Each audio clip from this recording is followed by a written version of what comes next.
நீங்க ரொம்ப கன்ஃப்யூஸ்ட்ல இருக்கீங்களா? ரொம்ப குழப்பமாவே இருக்கா?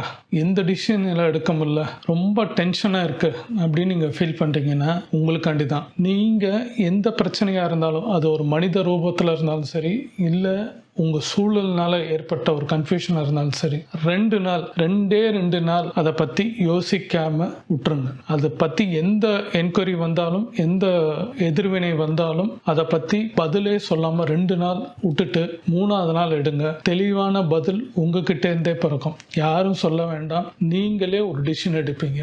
இமிடியேட்டா எடுத்தீங்கன்னா, கன்ஃப்யூஸ்ல எடுத்தீங்கன்னா, உங்களுக்கு பதில் ஒழுங்கா வராது. ஆனா 2 நாள் கழிச்சு உங்க மனசே ஒரு தெளிவாக நீரோடம் அப்படியே தண்ணி தெளிவா இருக்கிற மாதிரி உங்ககிட்ட இருந்து ஒரு பதில் வரும். அந்த பதிலை எடுத்து நீங்க அந்த கன்ஃப்யூஷனுக்கு ரிசல்ட்டா எடுக்கலாம். இல்ல உங்க மனிதர்ல ஏதாவது ஒரு பிரச்சனையா அவங்க கிட்ட அந்த பிரச்சனையை பத்தி பேசுறதுக்கு 2 நாள் கழிச்சு எடுங்க. இப்படி சூழலுக்கு ஏத்த மாதிரி அந்த ப்ராப்ளம் கன்ஃபியூஷன் இருந்துச்சுன்னா, டென்ஷனா இருந்தீங்கன்னா 2 நாள் கழிச்சு எடுத்தீங்கன்னா தெளிவா இருப்பீங்க. ட்ரை பண்ணி பாருங்க, நடக்கும்.